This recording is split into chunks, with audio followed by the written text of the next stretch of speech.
Komisi Pemilihan Umum tidak lagi menampilkan grafik data perolehan suara Pilpres dan Pileg di aplikasi Sirekap. KPU hanya menampilkan bukti otentik atau data dari tempat pemungutan suara.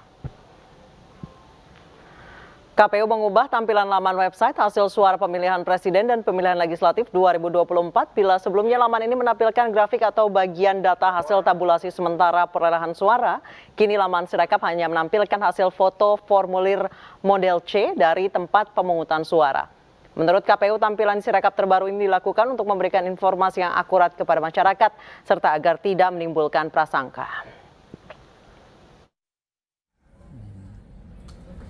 Masih dalam proses.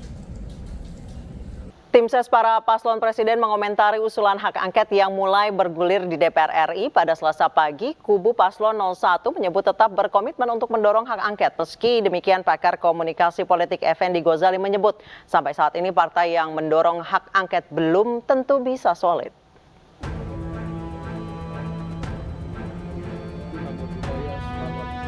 Usulan hak angket yang mulai bergulir di DPR RI dalam rapat paripurna Selasa pagi mulai mendapatkan perhatian publik.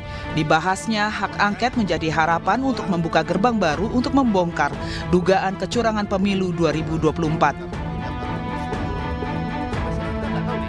Meski demikian, keabsenan setengah anggota DPR dalam rapat paripurna tersebut, termasuk Ketua DPR RI Puan Maharani, menimbulkan pertanyaan tentang keseriusan fraksi parlemen pendukung angket untuk menggolkan narasi hak angket ke tahap selanjutnya.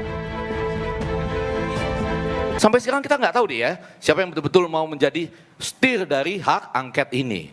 Barangkali itu maksudnya dari Gerindra. Apakah yang nyetirnya itu betul-betul Ibu Megawati atau Surya Paloh atau siapa, kan belum jelasnya yang nyetir siapa. Lalu siapa yang naik ke atasnya gitu. Tapi kalau prediksi Anda jalan nggak hak angket? Agak sulit, terutama karena ada BTS. Apa itu? BTS ini hati-hati loh ya, jangan dikait-kaitkan dengan kasus, bukan. BTS ini belum tentu solid. Juru bicara Timnas Amin Syahganda Nainggolan menekankan komitmen kubu paslon 01 untuk tetap mendorong hak angket. Meskipun tanpa restu dari Megawati Soekarno Putri sebagai kubu awal pencetus pengguna angket DPR RI.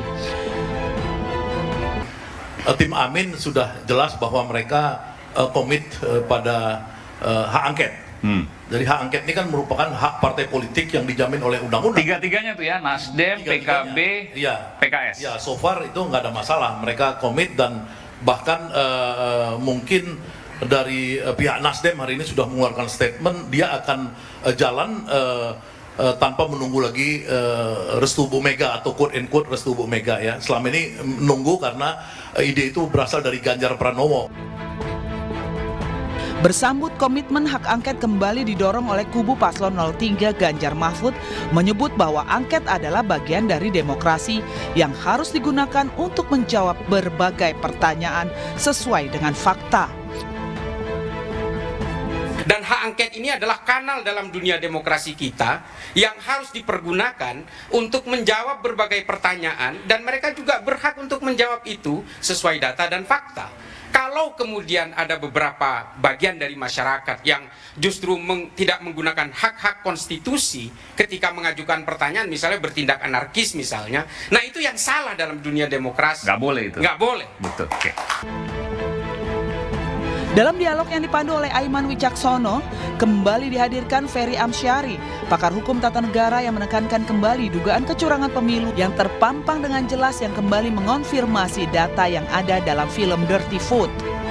Kalau enggak kami buat jauh-jauh hari dan muncul jauh-jauh hari. Film ini mau mendidik politik kepemiluan kita untuk bicara dua hal. Satu, bahwa kecurangan terjadi. Dan terjadi dalam satu putaran dan 50% terbukti data film itu mengatakan sampai hari ini.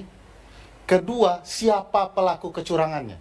Dan kami langsung tunjuk hidung, aktor terbesar dalam kecurangan pemilu adalah Presiden Republik Indonesia, Presiden Joko Widodo.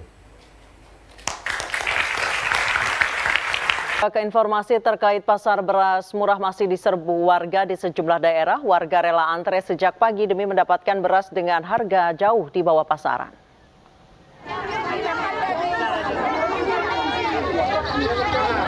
Puluhan warga yang sudah lama antri berebut mendapatkan kupon pembelian beras murah yang diadakan Dinas Ketahanan Pangan Mandailing Natal, Sumatera Utara. Petugas sempat kewalahan mengatur antrian warga yang takut tak kebagian kupon. Warga mengaku rela antri berebut kupon beras murah lantaran masih mahalnya harga beras saat ini yang mencapai Rp16.000 per kilogram, sementara beras murah yang dijual hanya dibanderol seharga Rp11.500 per kilogram.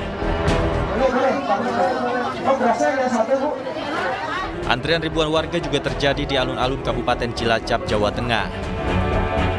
Mereka antri berjam-jam demi mendapatkan beras murah yang digelar oleh TNI dan pemerintah Kabupaten Cilacap. Meski di bawah terik sinar matahari, warga rela antri selama 2 jam demi mendapatkan beras murah seharga Rp10.400 per kilogram. Dalam bazar murah ini warga dibatasi hanya boleh membeli 2 kantong beras ukuran 5 kilogram. Tak ayal, kurang dari 1 jam 10 ton beras murah ludes di serbu warga. Ini juga dipengaruhi masih efek dari El Nino, jadi karena ada masa kemarau, kemudian juga hujan yang tidak menentu ini, ya, sehingga hasil pertanian kita ini tidak melimpah, ya, sehingga ini menimbulkan beras ini menjadi langka di masyarakat dan harganya sedikit naik. Oleh sebab itu kita dari Korem, juga dari Kodam 4 Diponegoro dan Kodim Cilacap, kita mengadakan kegiatan ini supaya membantu masyarakat. Pasar beras murah juga digelar di Jepara, Jawa Tengah. Dalam operasi pasar kali ini, pemerintah daerah menyediakan 800 karung beras dengan setiap karung berisikan 5 kg senilai Rp53.000. Harga beras dalam operasi pasar ini jauh lebih murah dibanding harga pasaran yang kini masih di kisaran Rp17.000 per kilogram. Pemerintah daerah berharap dengan operasi pasar murah ini bisa meringankan biaya hidup masyarakat di tengah harga kebutuhan pokok yang melambung tinggi. Tim Liputan iNews melaporkan. Pekan menjelang masuknya bulan Ramadan, sejumlah harga bahan pokok di Medan, Sumatera Utara naik. Sementara di Sidoarjo, Jawa Timur, kenaikan harga bahan pokok terjadi mulai dari pasar eceran hingga pasar grosir.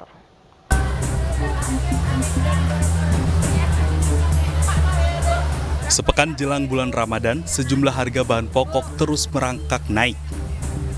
Di Pasar Pringgan dan Pasar Petisah, Kota Medan, cabai merah yang sebelumnya seharga Rp40.000 kini naik menjadi Rp54.000 per kilogram. Selain itu, harga telur ayam yang semula Rp44.000 naik menjadi Rp50.000 per papan. Sedangkan ayam potong naik dari Rp37.000 menjadi Rp40.000 hingga Rp42.000 per kilogram. Kenaikan sejumlah bahan pokok ini terus meningkat selama 3 hari terakhir. Udah 3 hari nih, biasanya 40 aja. Itu biasanya kenapa, Pak? Biasanya karena apa? Stok di kandang PT kurang. Iya, makanya dibatasi. Di Pasar Grosir Sayur kawasan Porong, Sidoarjo, Jawa Timur, pedagang mengeluhkan naiknya sejumlah bahan seperti cabai dan bawang. Mereka terpaksa menjual bawang merah dengan harga grosir Rp27.000 dari semula harga Rp25.000 per kilogram. Sementara harga cabai rawit yang sebelumnya dijual dengan harga grosir Rp43.000 kini dijual seharga Rp50.000 per kilogram. Bahkan pedagang memprediksi harga cabai rawit bisa menembus harga Rp55.000 per kilogram jelang bulan Ramadan. Kemarin 43, 45 paling tinggi, sekarang 50. Menjelang Ramadan ini akan ada kenaikan lagi atau bagaimana, Pak? Ya biasanya ada kenaikan, bisa mencapai 55 lebih nanti. Terjadinya kenaikan harga di tingkat pedagang grosir ini pastinya akan berimbas pada naiknya harga barang di tingkat pedagang pengecer yang ada di sejumlah pasar tradisional. Dari Sidoarjo, Jawa Timur dan Medan, Sumatera Utara, Pramono Putra, Ahmad Ridwan Nasution, iNews melaporkan.